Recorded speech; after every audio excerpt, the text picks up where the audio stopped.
Hola, ¿qué tal estás? Estoy súper contenta porque tengo una invitada hoy. Tenemos a una expertísima en Relájate y Educa que es fabulosa, te va a encantar, aunque te diré que no vamos a hablar de un tema fácil, ni amable, ni agradable, ni bonito. Vamos a hablar de un tema que es bastante duro. Sé que muchos de los que estáis escuchándonos lo habéis vivido. Algunos lo habéis vivido directamente, otros lo habéis vivido en un entorno muy cercano y lo habéis sufrido, porque vamos a hablar del duelo perinatal, de cómo se puede vivir ese proceso de perder a un bebé, a un hijo en el embarazo. Os voy a presentar primero a Virginia para que sepáis quién es, dónde la podéis encontrar. Ella se llama Virginia del Río, es periodista, tiene un canal en Instagram que es buenísimo y os recomiendo que le echéis un vistazo. Se llama Tengo una estrella, todo junto, Tengo una estrella. Y además Virginia es la autora, espero que lo veáis bien, de este libro que se llama, como veis, La habitación de Uriel. La ha editado la editorial Carambuco y aquí nos habla un poquito de, bueno, un poquito, ¿no? Nos habla mucho de la pérdida de Uriel, cómo lo viviste tú. Hola Virginia. Hola Maya, Virginia, ¿qué tal estás ahora en este momento de tu vida? estoy bien, estoy serena y podría decir que soy razonablemente feliz. Todo lo feliz que la vida te permite, ¿no? Con todo lo que tiene, con todo lo que trae. Y después de haber hecho un camino personal muy y un trabajo muy duro, ¿no? Para sanar. Pero después de la aceptación, pues, que es el mensaje que yo doy siempre en el libro y en mi comunidad y con cualquier persona que hable, que haya pasado por lo mismo, pues después de la sanación uno puede volver a vivir. Entonces, estoy bien, estoy bien. La realidad es que estoy bien. En un momento también muy ilusionante porque el libro me está trayendo mucho amor, ¿no? Amor de ida y vuelta, ¿no? En el libro hay mucho amor y yo también estoy recibiendo mucho amor de las personas que lo han leído y mucho agradecimiento y todo eso es como un mar de emociones bonitas que me mantienen muy ilusionada, la verdad. En el libro hablas de tu propia experiencia, tu embarazo, la pérdida de Uriel y hablas de todo lo que se empieza a construir alrededor, ¿no? Desde la reacción de tus amigas a la importancia de o lo que para ti supuso tener una mascota o, bueno, si Todo. que olvidar o tengo que recordar, lo que te pasó, tus fobias, las que vinieron después de la pérdida de Uriel. Cuéntanos brevemente si puedes, ¿cuál fue un poco tu experiencia? ¿Qué te pasó? ¿Quién es Uriel? ¿Cuál fue tu proceso? ¿Y cómo has llegado hasta el momento en el que estás ahora? Sí, bueno, pues yo siempre tuve claro que quería ser madre y también tuve claro que si no lo era en pareja, lo iba a ser en solitario. Y entonces al final ese fue mi camino. Me quedé embarazada de Uriel en el primer intento de fecundación in vitro. Atrás habían quedado algunas inseminaciones artificiales pues sin éxito, porque yo ya tenía 38 años además. Y bueno, me quedé embarazada, fue un embarazo absolutamente saludable, un embarazo absolutamente normal, todas las pruebas perfectas, jamás tuve miedo, no me planteé si se podía interrumpir el embarazo, si no, la verdad es que siempre fui muy inocente todo el embarazo, ¿no? Y bueno, llegó la semana 39 arrastrando un dolor de espalda que mi ginecólogo valoró inducir el parto porque decía yo te necesito también fuerte en el parto, ¿no? No, que yo no podía casi caminar de cómo me dolía la zona lumbar y la espalda. Pero bueno, al final llegamos a la 39, como todo estaba bien, pues vamos a ver, si tú te encuentras peor me avisas y si no, mejor que te pongas de parto sola, ¿no? Además siendo primeriza.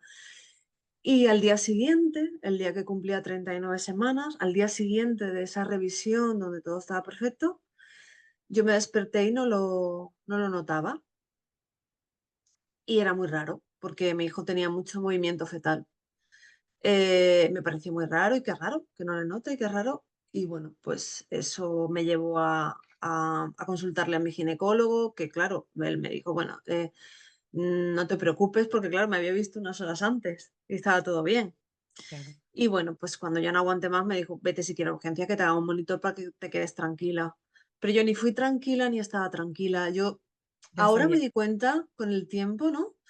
Que no es que yo no supiera qué estaba pasando, que en realidad no era capaz de imaginar todo el alcance, pero el miedo que yo sentía dentro me estaba dando una señal de que era como que yo quería estar como en la fase de negación de no, no, no, no, no, no, si no voy al hospital esto no está pasando, ¿no? Claro, Y llegué al hospital y bueno, fue todo súper rápido, porque en cuanto yo dije en la ventanilla de admisión, estoy embarazada de 39 semanas y no noto a mi hijo, la cara que puso el señor ya me dio todas las pistas. Y ya de ahí fui a triaje y de ahí a ginecología, todo muy rápido, todo muy rápido. Duró muy poco, aunque en ese poco tiempo igual fueron en total 10 minutos, si llega, creo que fue menos. Pues yo era como que pasó toda mi vida por delante, ¿no? Es como que se me agolparon los pensamientos catastróficos, no catastróficos y bueno, pues mm, el, las tres palabras, ¿no? El no hay latido cayó sobre como una losa sobre mí y lo cambió todo, ¿no? claro. Mm, yo no me podía creer que eso me estuviese pasando a mí. Yo me tocaba esperando despertarme, que fuera una pesadilla. Yo sentí muy rápido que no sabía cómo iba a poder vivir a partir de ese momento. Yo fui muy consciente a partir de ese momento que yo perdía a mi hijo y así tuviera 100 más, seguiría echando de menos a mi hijo Uriel siempre, ¿no? Porque cuando me hablaban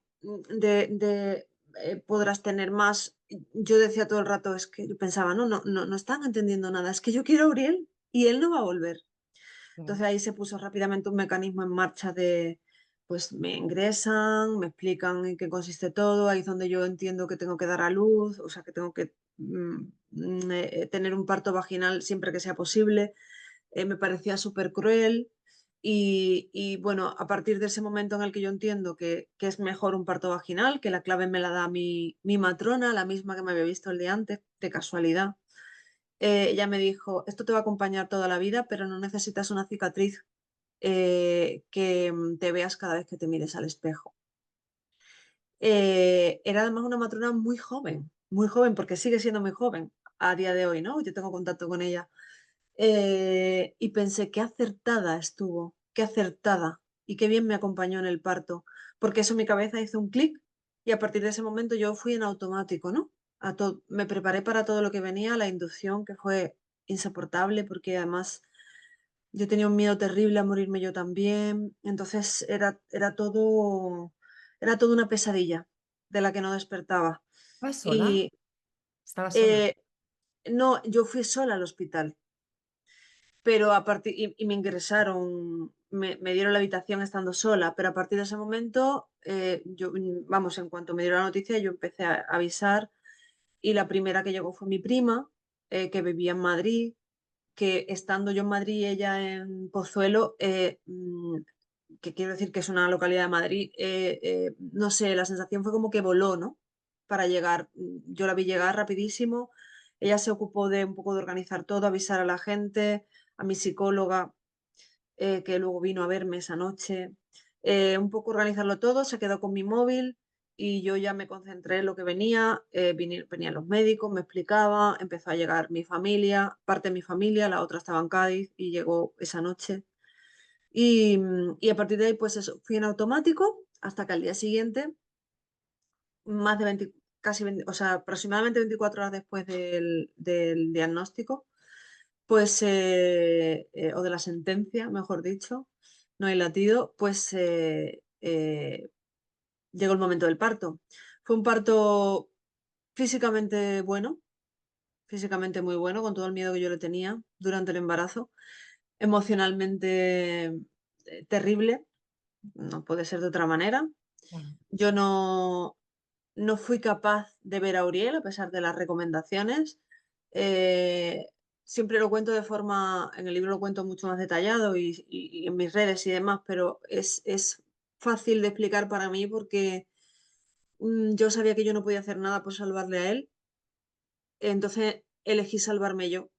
Y yo creía que no podría convivir con, con esa imagen y ese recuerdo de mi hijo sin vida en mis brazos.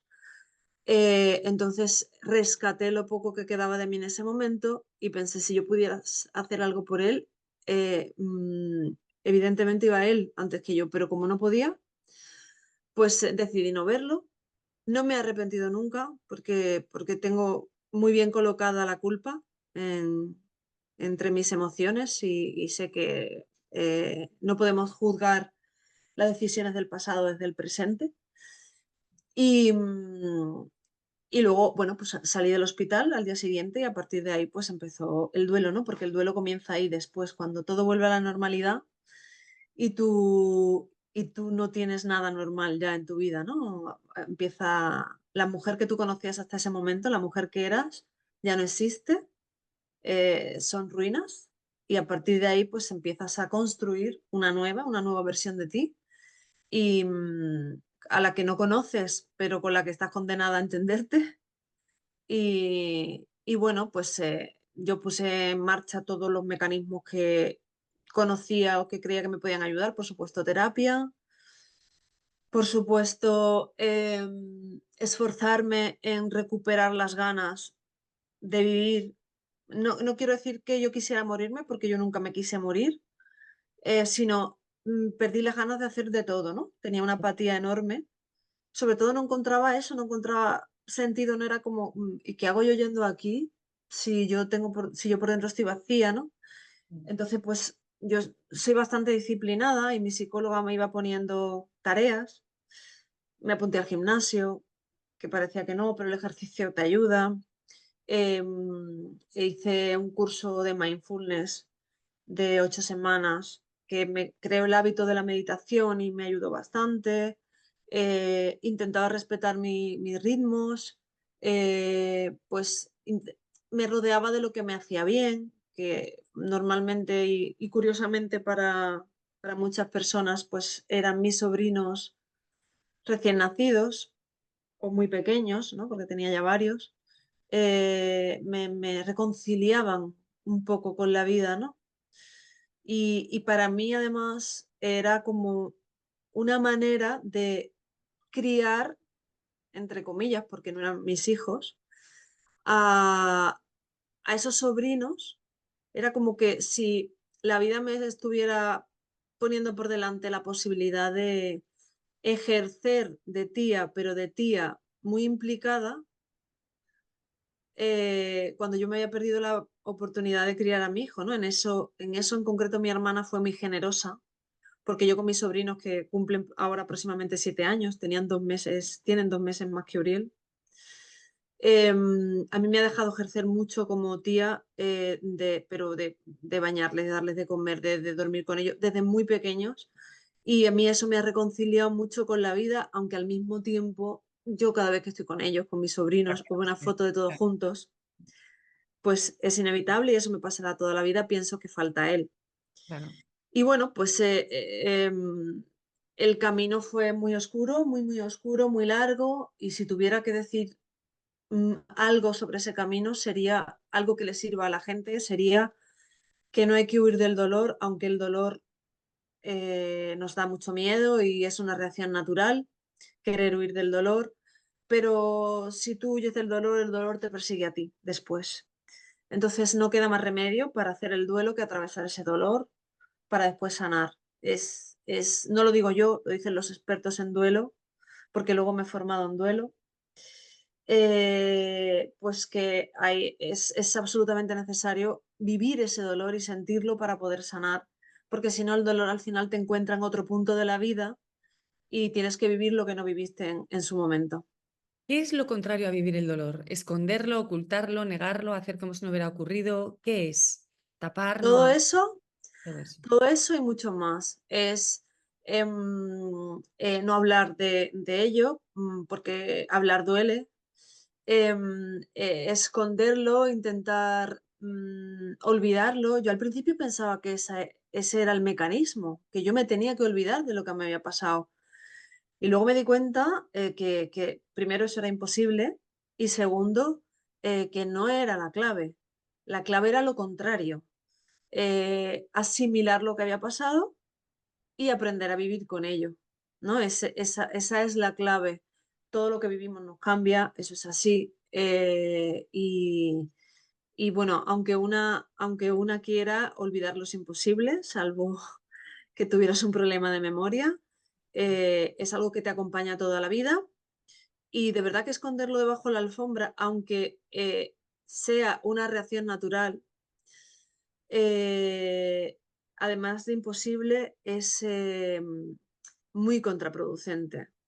En estos años con alguna mujer he hablado que sí que me ha dicho que bueno, que no quería hablar de ello, que prefería olvidar el tema o que ha tenido un hijo, otro hijo muy rápido como para sustituir, porque el dolor es tan abrumador que uno hace lo que puede, ¿no? Para sobrevivir. Y yo he pensado, a esta persona le va a salir el duelo por otro lado en otro momento. A veces es cuando tienes ese segundo hijo, porque ahí conectas con el punto en el que te das cuenta que el que murió o la que murió ya no va a estar, no va a estar nunca, y lo que estás viviendo con ese nuevo bebé, con su hermano o su hermana, te lo has perdido, ¿no? Recientemente tengo unos conocidos que también perdieron a su hija, han tenido hace unos días un niño y contaban las luces y las sombras, ¿no? Esa doble dualidad de estamos encantados, pero al mismo tiempo esto nos ha llevado de vuelta al punto de decir, ostras, esto es todo lo que nos perdimos con nuestra hija. Entonces, al final, ocultarlo, no hablar de él, hacer como que no ha pasado nada, decirte a ti misma, bueno, bueno, esto, venga, ya está, esto hay que cerrarlo, hay que seguir. Nada de eso es realista, porque sí ha pasado, te ha cambiado la vida. Perder a un hijo es algo inconcebible y de todo, inadmisible, no lo puedes digerir, eh, necesitas tiempo, ayuda profesional. Entonces, no puedes hacer como si no hubiera pasado nada porque ha pasado todo. Claro. Déjame que te haga una pregunta. Mi sensación leyendo tu libro, que para los que os incorporáis tarde, os lo enseño aquí, La habitación de Uriel, de la editorial Carambuco, es que tú tenías una buena red de apoyo, ¿no? Ujú. Para tu terapeuta nos has hablado de la relación con tu familia, tu prima, tus hermanos, pero lo que nos dices en el libro es, el duelo se vive en soledad. Así es, mira, Mm. con la formación que te digo que he hecho en duelo, también he aprendido, hay tantos duelos como personas, porque el duelo en realidad es lo que cada uno vive, ¿no? Entonces no hay un solo tipo de duelo, aunque le pongamos una etiqueta, duelo perinatal, duelo por la mascota, duelo, ¿vale? Hay muchos tipos de duelo, pero al final es algo muy, muy, muy, muy personal. Y es algo efectivamente que tienes que atravesar sola, que tienes que vivir sola. La red de apoyo es fundamental.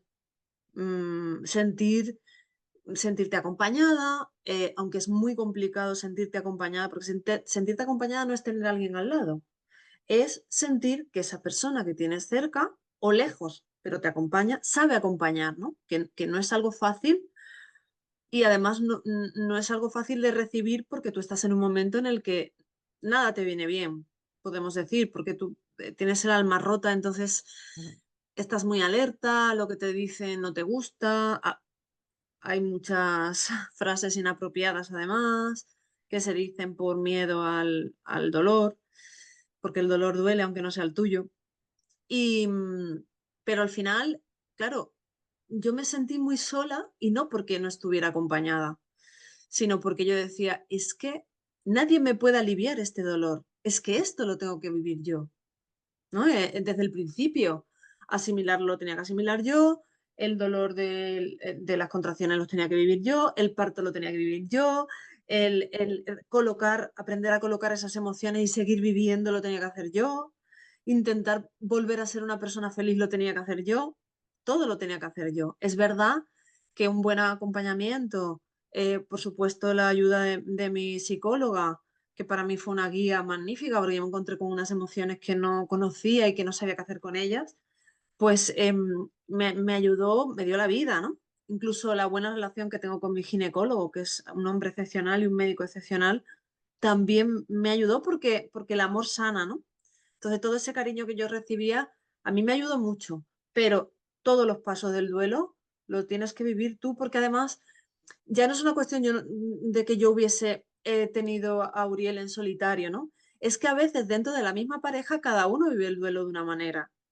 Tan Claro. así que a veces incluso este dolor tan insoportable separa a la pareja, porque cada uno está en un punto diferente, surgen reproches, a veces une, pero a veces separa, porque el dolor pues es muy, muy personal y cada persona lo siente de una manera y bueno, pues como te decía, es estar acompañado ayuda, pero estar bien acompañado. Porque acompañado no es tener a alguien sentado a tu lado, es sentir calor incluso aunque te separen miles de kilómetros. Has dicho algo al principio que me ha llamado la atención, porque has usado un adjetivo que me ha sorprendido. Has dicho que tú te comportabas o viviste de una manera muy inocente tu embarazo. Yo creo que probablemente más que inocente, a mí lo que me ha salido es muy natural, ¿no? Estoy embarazada Ya, y, y ya está, todo va bien. Y pensando en ese adjetivo que has utilizado, que imagino que lo habrás usado muchas veces, que es tu manera muchísimo. de relacionarte con cómo viviste tú ese embarazo, em, pienso, te quiero preguntar, ¿te podrías haber preparado para la muerte de Uriel? ¿Hay una manera de vivir un embarazo que va todo perfecto, que va natural, todo bien? ¿Nos tendríamos que preparar para los imprevistos, para que ocurran pérdidas terribles o no se puede preparar uno? O- No, no te puedes preparar para el dolor, no te puedes preparar, pero sí, la información es poder. Si yo hubiese sabido que esto pasa, igual que sabía que son muy comunes los abortos de primer trimestre, ¿no? Yo no fui a las ecografías de la 12 semana, no fui con miedo. Iba con, bueno, a ver, esta es importante, a ver qué me dicen, pero con miedo no iba. Y yo sabía, ¿no? E incluso, claro, mi propio ginecólogo en su momento me dijo, espérate a la ecografía de las 12 semanas para contarlo, ¿no? Em, Porque tenemos como muy normalizado, aunque no hay que minimizar el dolor de las pérdidas tempranas tampoco, tenía muy asimilado que es una de cada 4 mujeres pierde el embarazo antes de la semana 12 o 13, bueno, en las primeras semanas de embarazo. Pero en cambio yo no conocía a nadie que hubiera perdido a su hijo a punto de abrazarlo. Mi madre, 2 días antes del parto. Le pasó como Pues a ti, mira, dejó de sentirlo y me decía, y que nos contaba, es que cuando subía escaleras, no me costaba subir escaleras, a pesar de tener la barriga. Subía las escaleras como si nada.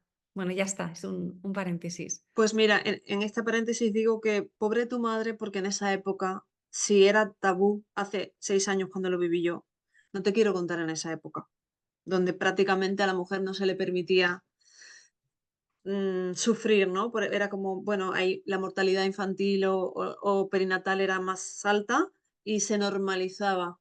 Pues yo no conocía a nadie. Entonces, mm, mi cabeza conectó directamente con la superstición. Empecé a pensar que eso, yo que había luchado tanto por tener a mi hijo, la reproducción asistida nunca es un camino fácil, aunque te quedes embarazada a la primera, es algo, bueno, al final es maravilloso porque existe y ayuda a tener hijos cuando hay problemas, ¿no? O cuando no tienes pareja, como en mi caso, pero al final es una lucha añadida, ¿no? Como siempre digo, bueno, no es en la intimidad de tu pareja, pues, uy, mira, de repente no me baja la regla, me quedo embarazada, no, es todo mucho más automático, es todo mucho más frío, evidentemente. Y yo le luché mucho, atrás quedaron parejas, a las que quería, pero que no teníamos los mismos deseos de futuro. Entonces, bueno, a mí llegar a Uriel, yo siempre digo que ser madre me dolió mucho antes de serlo. Convertirme en madre me dolió mucho antes de serlo, ¿no?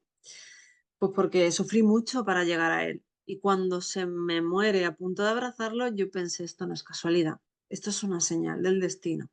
Entonces tuve que trabajar también mucho esa superstición que me llevaba a creer que ya a partir de ese momento todo lo que a mí me iba a pasar iba a ser malo, ¿no?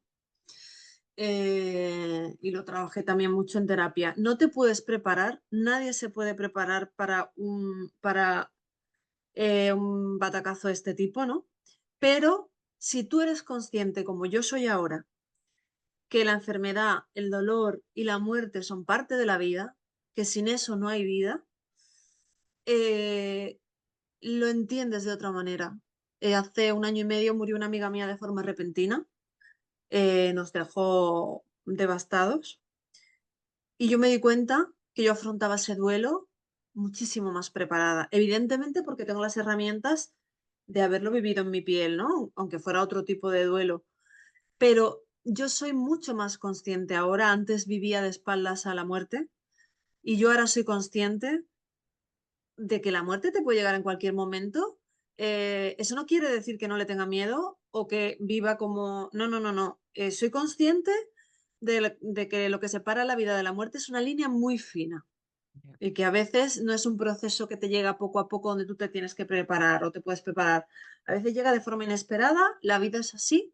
Saber esto a mí me hace mucho más consciente, me hace vivir la vida de una manera más presente.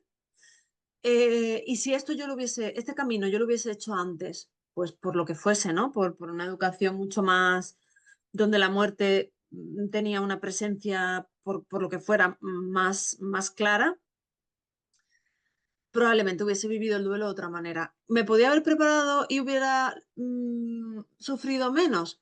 No, no hubiera sufrido menos, pero hubiese entendido de otra manera. Yo estaba muy perdida. Mi relación con la muerte llegó cuando tenía 40 años. Hasta ese momento había No, perdido a mis abuelos, ya está. Y no entendía, no sabía nada. Es que yo no pensé nunca que eso me podía pasar, pero ni a mí ni a nadie, no conocía a nadie. Virginia, nos quedan unos minutos y yo me gustaría si tuvieras que nombrar o compartir con los que te estamos escuchando el mensaje esencial, fundamental, que estás intentando transmitir con tu libro, con todo el esfuerzo que estás haciendo de comunicar tu propio proceso, de ayudar iba a decir a las mujeres, no, a las mujeres y a los hombres, ¿no? Que es A las que familias, a los abuelos, es que esto no afecta solo no, no solo ni siquiera a la familia estrecha, sino que afecta a toda la familia. muchísimo, sí.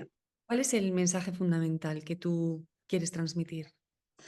Mira, en la presentación de Madrid, que fue muy especial, que vino Sesca de Carambuco, ¿no? Conmigo, que es mi editora y que nos tenemos muchísimo cariño, bueno, a todos, todos. Es una editorial muy pequeña, pero muy familiar y yo con ellos estoy como en familia. Y era muy importante para mí su apoyo, ¿no? Porque ellos creyeron en mi historia antes de leer una sola página, que eso ya es tener confianza, ¿no? Porque digo, por mucho que me aprecien, porque yo había publicado con ellos un cuento, una editorial se dedica a vender libros. Si hubiesen pensado que esto no tenía recorrido, pues no lo hubiesen publicado, ¿no? Pero es verdad que esa confianza en mí hizo que yo misma creyera más en lo que estaba compartiendo, ¿no? En el libro. Em, en la presentación en Madrid yo hice unos obsequios para entregar a las personas que vinieron.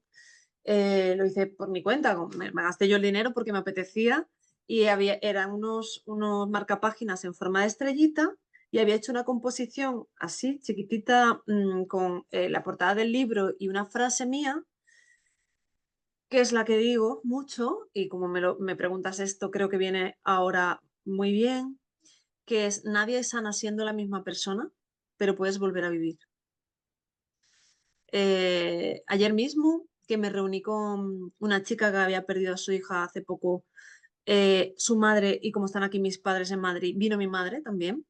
y fue un encuentro muy bonito, estuvimos hablando mucho, nos emocionamos. Decía la madre de esta chica, tú en el libro cuentas que no eres la misma persona, pero la persona que tú eres ahora, que yo no conozco la de antes, me encanta, ¿no? Decía ella. Y decía mi madre, sí, pero mi hija no es la misma, no quiere decir que sea peor. De hecho, Claro, yo creo que soy mejor que antes, porque conecto con las emociones de otra manera, soy más flexible.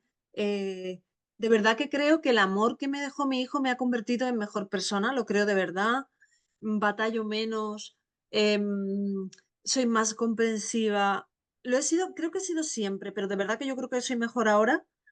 Y, y bueno, pues hay que ser consciente que un duelo tan doloroso, valga la redundancia, te convierte en otra persona, es así, pero como todo, ¿no? Todo lo que vamos evolucionando, solamente que con algo tan duro, pues evolucionas varias vidas adelante, ¿no? Pero puedes volver a vivir y es el mensaje que yo quiero dar con mi libro y que siempre quiero dar cada vez que grabo un podcast como hoy contigo o me hacen una entrevista, porque Amaya, la esperanza es lo primero que yo perdí. Y me emociono cuando lo digo, porque recuerdo a esa mujer, ¿no? Que estaba tan perdida, que sabía tan poco de la vida en ese momento. Y yo no sabía cómo iba a volver a vivir. Yo perdí la esperanza y buscaba que alguien me dijera, Virginia, puedes vivir otra vez haciendo un duelo saludable, un camino, va a ser largo, va a ser duro. Entonces, cuando yo me pude me pude poner en pie de nuevo, dije, yo tengo que hacer esto. Soy periodista, tengo facilidad para acceder a los medios, hay muchos compañeros que se han interesado por mi historia, entonces yo tengo este compromiso con mi hijo, pero con todos los hijos y todas las familias, ¿sabes? Porque lo hago por mí y por todos.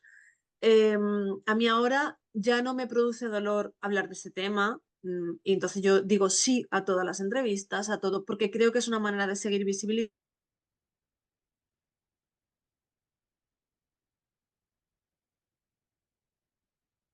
Vale.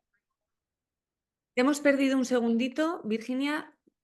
Nos estabas diciendo que tienes esa capacidad de acceder a los medios, que muchos compañeros tuyos se han interesado por tu historia y que Y que yo entonces sentía ese compromiso de arrojar un poco de luz sobre este duelo tan oscuro y dar un mensaje lo doy sobre todo en el libro, ¿no? Porque el libro no ha llegado antes porque antes yo no estaba lista para dar esperanza, ¿no? Hubiese sido un libro solo dramático. Es un libro que parte de un drama y lo tengo que contar porque si no, no puedo poner en contexto la historia. Pero es un libro sanador, porque cuento todo lo que yo hice para sanar y cómo hablar de Uriel y hablar y comunicarme con mi familia y contarle mis necesidades y demás, al final me ayudó a sanar y a tenerlo presente en mi vida. Mi padre tiene de fondo de pantalla del móvil a Uriel. En casa de mis padres hay una foto, está su foto en el salón, le tienen como en unas estanterías como si fuera un pequeño altar, ¿no? Con fotos mías embarazada, con el libro. Eso es una manera de mantenerlos vivos. Nadie nos lo va a devolver y eso es una realidad aplastante con la que tú te encuentras y te vas encontrando cada vez que vas avanzando un poco más hasta que lo asimilas. Pero el amor salva. A mí no me quita nadie los 9 meses que yo viví con él, esa experiencia tan inocente, tan bonita, tan tocarme la tripa y pensar, ostras, estoy embarazada, voy a tener a mi hijo. Eso no me lo quita nadie, eso es mi patrimonio. Entonces, una vez que yo he sanado, eso a mí, para mí eso es muy valioso, ¿no? Y al final es con lo que nos podemos quedar cuando alguien muere, sea un niño, sea un bebé, sea un adulto, sea una persona mayor, es lo que hemos vivido con esa persona, ¿no? Y concluiría diciéndote que de verdad que el amor nos salva, aunque sea algo de lo que te das cuenta después, porque al principio el dolor lo nubla todo. pues Virginia, te agradezco muchísimo este rato que has pasado con nosotras en Expertísimos de Relájate y Educa. Voy a recordar tu libro, La habitación de Uriel, de Editorial Carambuco, y a ti te pueden encontrar en Instagram en Tengo una estrella. Muchísimas gracias, ha sido un auténtico placer tenerte y es un gustazo, de verdad, escucharte. Gracias a ti, Amaya, gracias a vosotras y de verdad que para mí ha sido también un ratito muy, muy bonito y bueno, espero que sea de ayuda a las Seguro. familias que nos puedan escuchar, que al final eso es lo más importante y es el motivo por el que yo estoy aquí también hoy contigo. Adiós a todos, que estéis muy bien.